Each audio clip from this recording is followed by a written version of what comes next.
바나바와 바울 그리고 마가, 이렇게 세 사람은 안디옥 교회 파송을 받아서 선교사로 가죠. 그래서 안디옥에서 출발해서 실루기아라고 하는 항구로 오게 됩니다. 그리고 이 실루기아에서 배를 타고 한 150km를 가는 거예요. 그리고 나서 구브로 섬에 도착을 하는데, 제일 먼저 도착한 도시가 바로 살라미, 그리고 그곳에서 또 도보로 바보까지 도착을 하죠. 그리고 이제 구브로 섬에서 다시 어디로 가느냐면 저 지금의 터키죠. 그곳에 올라가는데 버가라고 하는 곳에 갑니다. 그리고 버가에서 그 산을 넘어요. 그리고 비스디아 안디옥까지 가서 복음을 전하는 내용이 오늘 본문의 내용입니다. 자, 이제 다시 버가에서 이제 비스디아 안디옥까지 가는 도중에 있었던 일들을 보면서 우리가 과연 신앙생활을 어떻게 해야 할 것인가 하는 것을 말씀을 통해서 보면서 은혜를 나누려고 합니다. 먼저 끝까지 변치 않고 동행하는 것이 중요합니다. 오늘 여기 13절에 보면 바울과 및 동행하는 사람들이 바보에서 배 타고 밤빌리아에 있는 버가에 이르니 요한은 그들에게서 떠나 예루살렘으로 돌아가고 그랬습니다. 지금 아주 간단하게 기록을 하고 있는데 여기 요한, 마가 요한 얘기합니다. 그 마가 요한이 그들에게서, 누구예요? 바나바와 바울에게서 떠나서 예루살렘으로 돌아갔다 그랬어요. 그러니까 이탈한 거예요. 자리에서 끝까지 선교에 함께 동참을 해야 되는데 끝까지 가지 못했던 여기 마가 요한을 보게 되는 거예요. 물론 그가 여기서 신앙을 이탈한 건 아닙니다. 다행히 신앙에서 이탈하면 천국 가는 길 못 가잖아요. 그러나 그는 선교하는 데서 이탈했다고 하는데 아쉬움이 남는 것이죠. 나중에 보면 이것 때문에 바나바와 바울이 또 헤어지게 됩니다. 그래서 2차 전도 여행 때는 바나바는 마가를 데리고 밤빌리아로 가고, 그리고 바울은 실라라고 하는 사람을 데리고 어디로 가요? 여기 내륙으로 해서 복음을 전하러 가는 거죠. 그러니까 지금 여기서 헤어졌다라고 하는 이것이 참 안타까운데, 그러면 왜 마가는 여기에서 그 대열에서 이탈할 수밖에 없었느냐? 뭐 여러 가지 그 학자들이 얘기를 하는데, 예를 들면 이겁니다. 마가가 바나바와 어떤 관계죠? 바나바의 외조카란 말이에요. 그러니까 삼촌을 따라 온 거죠. 그런데 삼촌이 원래 바나바가 안디옥 교회 담임 목사고 바울은 부목사였단 말이에요. 근데 전도여행을 하면서 이 바보에서 어떤 일이 벌어졌냐면 모든 주도권이 이제는 바울에게로 가고, 그리고 바나바는 거기서 오히려 그를 돕는 사람이 돼버린 거예요. 그러니까 삼촌을 믿고 여기까지 따라왔는데, 아니 조금 까칠하잖아요. 바울이 법대로 하면 안 되는 그런 사람 아니에요?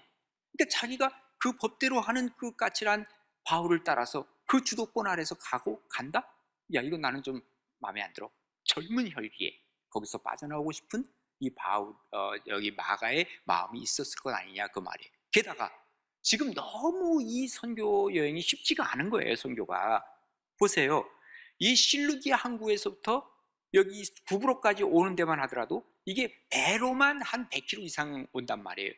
지금처럼 동력이 있는 배도 아니고 바람에 의해서 흔들리는 배니까 얼마나 멀미나고 힘들겠어요. 그리고 나서 이 배에서 내려서 그 다음에는 이 살라미에서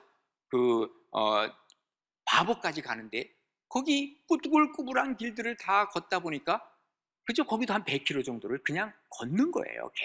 계속 걷는 거예요. 그리고 나서 또 배를 타고 버가까지 갔거든요. 그러니까 거기까지 가는데 한 170km의 그 100길을 가는데 너무 힘들고 지친 거예요. 야, 이거 이러다가 내가 죽겠다. 아마 이런 생각을 가졌는지 몰라요. 마가는 게다가 우리가 알다시피 마가의 다락방에 그 아들이거든요. 120명이나 들어가는 다락방이란 말이죠. 그러니까 그 집이 큰 집이었단 말이에요. 그러니까 잘 사는 집, 못 사는 집, 잘 사는 집의 아들이었어요. 그러니까 고생했겠어요, 안 했겠어요? 잘하면서 별로 고생을 하지 않은 그러한 마가였습니다. 그러다 보니까 고생도 안 해봤던 사람이 이렇게 계속 고생을 하니까 힘든 거죠. 아이고, 그 다음에 어디로 가냐 그러니까 비시디아 안디옥으로 간다는 거예요. 난 거기는 못 간다. 왜?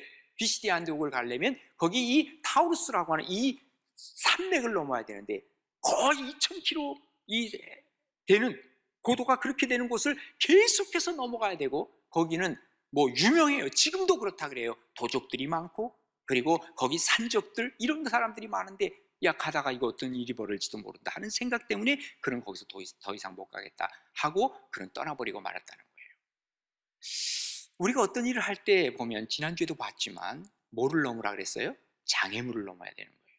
근데 장애물을, 엘루마 장애물은 넘었지만 여기 지금 자기가 더 가야 하는 이 장애물은 더 이상 넘기가 마가로서는 힘들었다 하는 것이죠. 나중에 바울이 화가 난 거죠. 아니, 세상에 말이지, 이렇게 중간에 가는 놈이 어딨냐고, 그리고 다시는 내가 저 사람하고 상종하지 않는다 해가지고 2차 전도 여행 때 바나바가 데리고 가자 그러니까, 난 싫어, 안 가. 난 저 마가를 데리고는 안 갈 거야. 그러니까 어쩔 수 없이 바나바는 마가를 데리고 밤빌리아로 갔고, 그리고 여기 바울은 실라를 데리고 2차 전도 여행을 떠나게 된 것을 우리는 보게 되는 것이죠. 다행인 것은 마가가 신앙에서 이탈한 건 아니에요. 단지 선교 여행에서 이탈한 거예요. 그러나 참 아쉬운 것은 끝까지 같이 갔으면 더 좋았을 거 그랬다 하는 생각이 들어요. 마가는 그럼에도 불구하고 하나님의 큰 일을 이루었죠. 나중에 보면 마태복음 다음에 마가복음 있잖아요.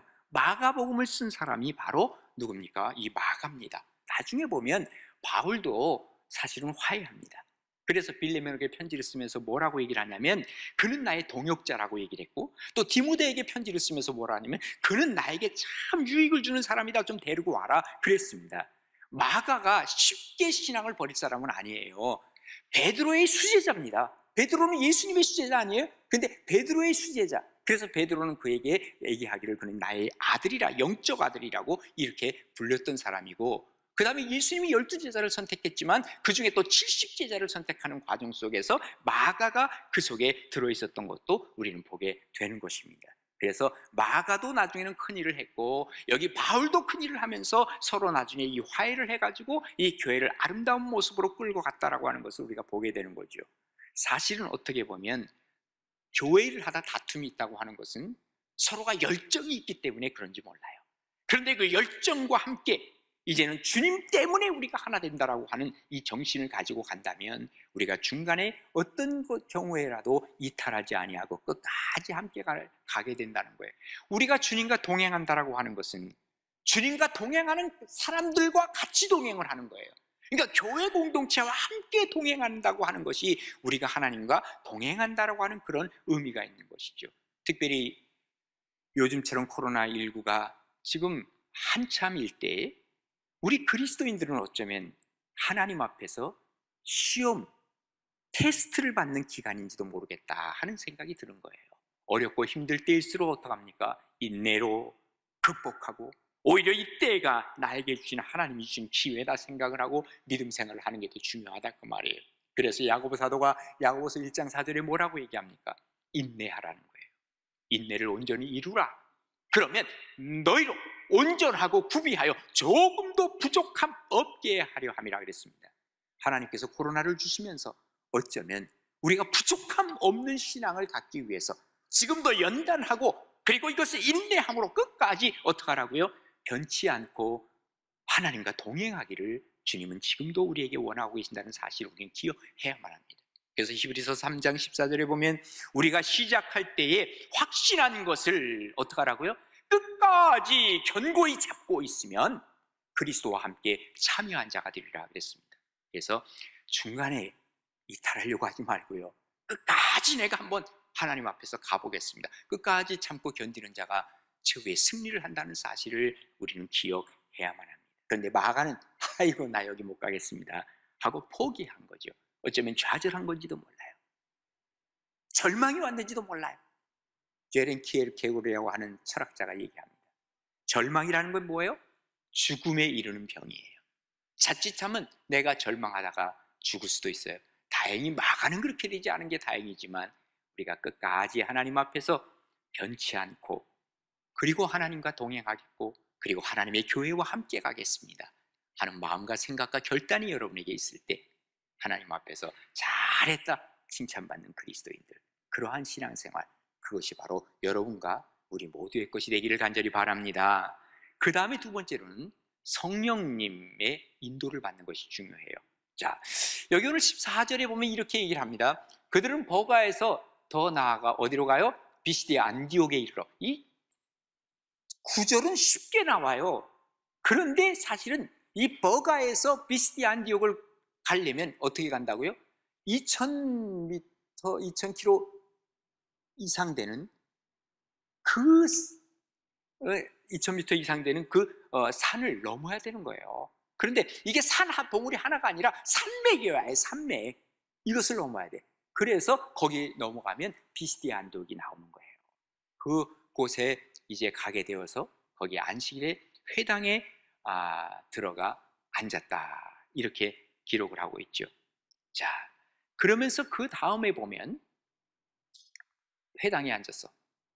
여러분, 유대인들은 어딜 가든지 지금도 마찬가지예요. 이 사람들은요, 가는 곳곳마다 자기들끼리 모여 살죠. 그들이 함께 사는 곳에 반드시 하나 짓는 게 있어요. 뭘까요? 회당, 시나고그라고 하는 걸 지어요. 여기 비시디아 안디옥에도 와보니까 이 시나고그 회당이 하나 있는 거예요. 그런데 자, 이 회당에 들어가서 이제 앉아 있는데 그 회당은 어떻게 돼 있냐면 이렇게 주로 이제 사각형으로 돼 있어요.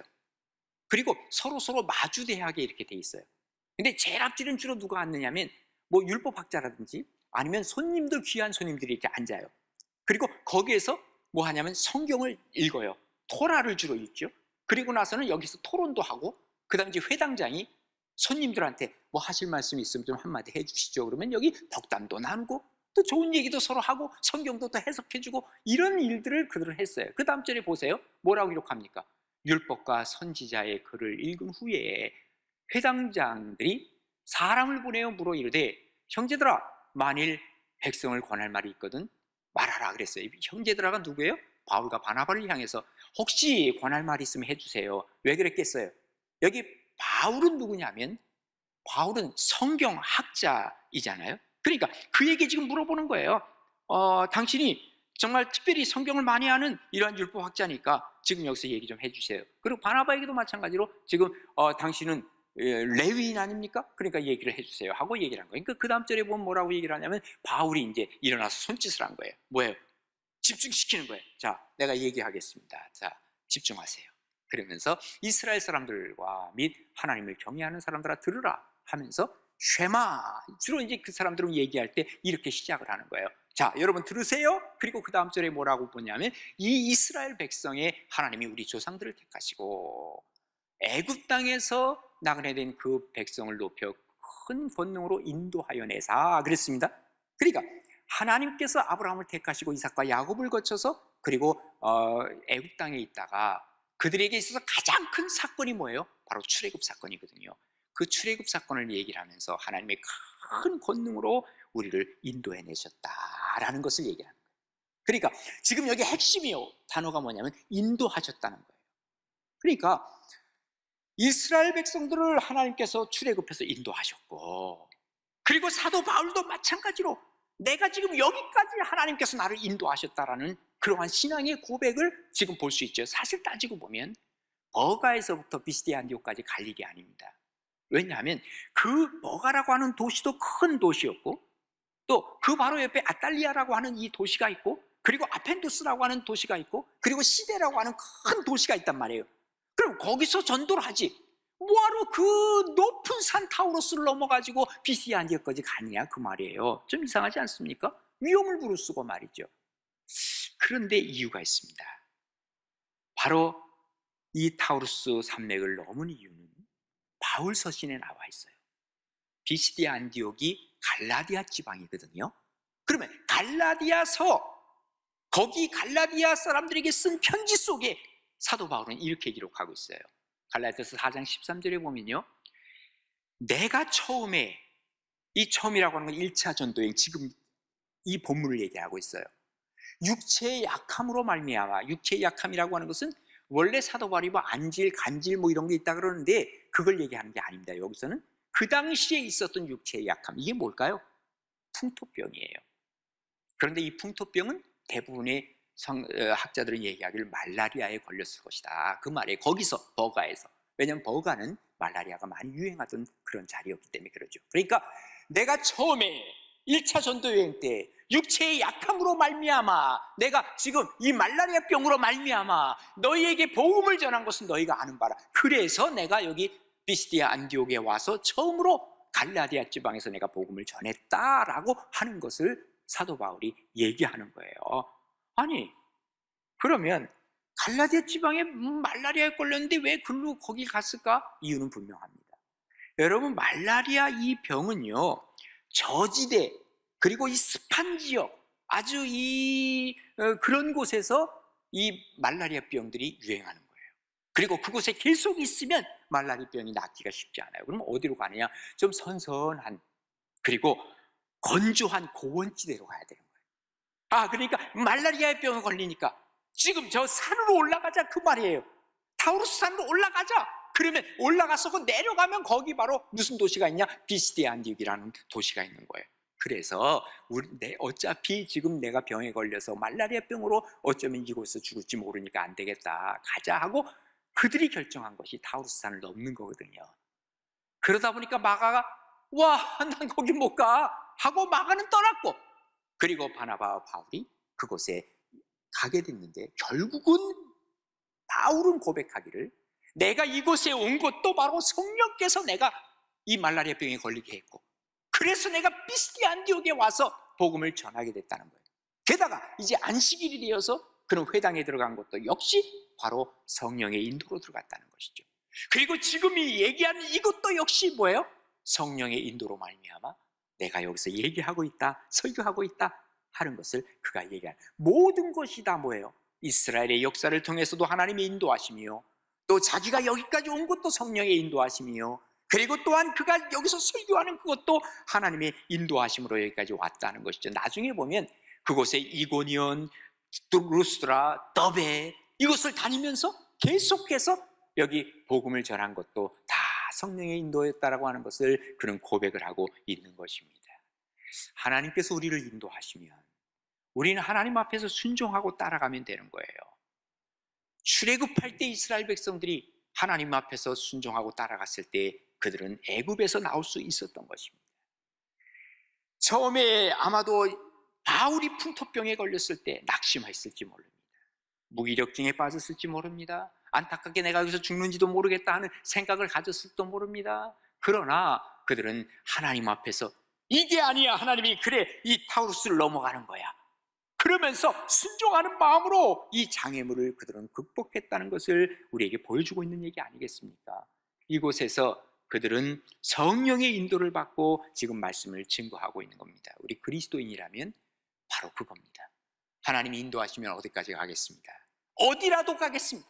하나님이 멈춰 서시면 나는 멈춰 섭니다. 이게 바로 성령의 인도를 받는 사람들의 자세라고도 얘기를 할 수 있겠죠. 성령의 인도를 받을 수 있는 복된 우리 가나안 교회와 그리고 우리 모든 성도님들 되시기를 간절히 바랍니다. 그 다음에 세 번째로는 예수님 앞에 우리가 초점을 맞추는 게 중요합니다. 자, 여기 18절부터 23절까지인데요 18절에 보면 이렇게 기록을 합니다. 광야에서 지금 설교하는 거예요. 바울이 지금 그러면서 그들의 역사를 얘기를 하고 있어요. 출애굽한 다음에 광야에서 약 40년 동안 그들의 소행을 참으셨다 그랬어요. 그죠? 그냥 조금 물이 없으면 물 없다고 난리쳐요. 먹을 거 없으면 먹을 거 없다 그래요. 그러면서 막 반역까지 하고 별짓 다 하잖아요. 그런데 40년 동안 하나님이 참으시지 않았느냐 하는 그들의 역사를 얘기를 하면서 그 다음에는 또 뭐라고 얘기합니까? 가나안 땅 7족속을 다 멸하시고 그 땅을 기업으로 주시기까지 약 450년이나 하나님이 참으셨단 말이에요. 이 얘기를 합니다. 그리고 나서는 이제 무슨 시대를 지나가요? 사사 시대를 지나가는데 그 후에 선지자 사무엘 때까지 사사를 주셨으니 그 사사 시대에 지난 거예요. 그랬더니 그 후에는 또 뭐라 그래요? 그들이 왕을 구하는 거예요. 그러니까 하나님이 베냐민 지파 사람 기스의 아들 사울을 40년 동안 주셨어요. 그리고 나서는 그 다음에 이제 다윗 시대로 넘어가는 것을 얘기를 하는데, 그를 폐하시고 다윗을 왕으로 세우시고 증언하여 이르기를 내가 이새의 아들 다윗을 만나니 내 마음에 맞는 사람이라 내 뜻을 다 이루리라 해서 다윗을 세웠다는 거예요. 근데 나중에 보니까 하나님이 다윗에게서 약속하신 그대로 그 사람의 후손에서 이스라엘을 위해서 누굴 세워요? 구세주, 그분을 세웠는데 그분이 곧 예수님이라. 자, 출애굽에서부터 시작합니다. 아니죠, 그들을 선택하고 출애굽하고 그 다음에 사사시대를 지나고 그다음 왕정시대를 지나고 그리고 다윗시대에 와서 그때 약속하신 메시아가 올 것이다. 그래서 바로 그분이 예수입니다. 그러니까 이스라엘의 모든 역사는 어디를 초점을 맞춰져요? 바로 예수님에게 초점이 맞춰져 있다 하는 것을 여기서 지금 설명을 하고 있는 거예요. 구약의 모든 성경은 다 누구에게 초점이 맞춰져 있느냐? 오실 메시아 예수님에게 맞춰져 있어요. 신약의 모든 성경은 다 어디에게 맞춰져 있어요? 오신 예수님에게 초점을 맞춰져 있어요. 그러면 지금 우리가 사는 이 시대에 우리는 누구에게 초점을 맞춰야 돼요? 예수 그리스도에게 초점을 맞춰야 돼요. 그래서 히브리서 12장 2절에 보면 믿음의 주여 또 온전케 하시는 이인 예수를 바라보자. 세상의 모든 사람들은 누구를 바라봐야 돼요? 예수님을 바라봐야 돼요. 왜? 예수님은 역사를 바꾸시는 분이에요. 그래서 주전과 주후를 바꾸셨어요. 우리 속에 예수님이 들어오셔서 우리가 예수님을 바라볼 때 예수님을 믿기 전과 예수님을 믿은 이후에 모든 것이 달라지는 거예요. 초점을 맞추게 되면 역사를 제대로 보게 되는 거예요. 아이들이 학교에서 역사를 배워요. 그런데 세상 역사 아무리 봐도 우리의 이 역사가 어떻게 흘러갈지 몰라요. 그러나 우리는 스크린이 하나 있어야 돼요. 바로 예수님을 통해서 우리가 세상을 봐라. 이게 바로 뭐예요? 기독교적 세계관이라고 얘기를 했었어요. 그러면 그때부터 우리의 세계가 보여지기 시작하는 거예요. 오늘 본문의 바울은 지금 이스라엘 역사를 쭉 얘기하면서 그 역사의 마지막에 바로 예수 그리스도, 그분에게 우리가 초점을 맞춰야 된다라고 하는 것을 얘기하고 있는 것입니다. 이 얘기 잘못했다간 돌 맞아 죽습니다. 사도 바울이 너무 잘 알고 있습니다. 옛날에 누가 그랬어요? 스데반이 바로 예수님 얘기하다가 돌에 맞아 죽었거든요. 그럼에도 불구하고 그는 예수님에게 초점을 맞추지 않을 수 없었다라는 것을 우리에게 보여주고 있는 것입니다. 예수님을 떠난 성경 공부 의미가 없어요. 예수님을 떠난 우리의 삶, 어쩌면 그 삶도 별로 무의미하다는 것을 우리가 알게 돼요. 그래서 그분과 언제나 우리가 같아야 돼. 지금 2000년이 지난 지금도 마찬가지고 비시디아 안디옥이나 분당이나 지금 어디서나 우리 교회는 맛이 같아야 된다 그 말이에요. 그 맛은 바로 예수 그리스도의 맛. 이 맛을 잃어버리면 우리는 모든 것을 다 잃어버릴 수 있다는 사실을 우리는 기억해야만 합니다. 물론 시대가 다르니까 옷은 갈아입어야 됩니다. 요즘 교회를 보면 교회가 특별히 한국 교회 좀 옷을 갈아입어야 될 때가 됐다 하는 생각이 들어요. 우리가 보는 교회가 아니라 세상이 우리를 보는 눈이 어떠냐? 세상이 우리를 보는 눈이 곱지가 않아요. 세상이 우리를 보는 눈이 이상하게도 왜곡된 눈으로 봐요. 그래서 교회 다니는 사람들에 대해서 그렇게 정겨하지 않아요. 그러면 어떻게 해야 되느냐? 그때는 우리가 변신해야 돼요. 어떻게 변신하냐? 그들이 보기에 아름다운 옷으로 갈아입어줘야 돼요. 그러나 아무리 옷을 갈아입어도 우리 속에 있는 우리는 똑같아야 돼요. 그게 바로 뭐냐? 예수 그리스도. 그분에게 우리는 언제라도 초점을 맞춰야 된다 그 말이에요. 어떻게 교회에 들어왔는지 몰라요. 친구 따라 들어오는 사람도 있어요. 아니면 뭐 그저 내 마음에 좀 평안을 얻겠다 하고 교회 들어온 사람도 있어요. 군대 가면요 초코파이 때문에 교회 오는 사람도 있어요. 그래도 결론은 누구로 가야 되냐면 예수 그리스도로 가야 돼요. 어떻게 시작을 했든 어떤 과정이 있든 결론은 예수 그리스도.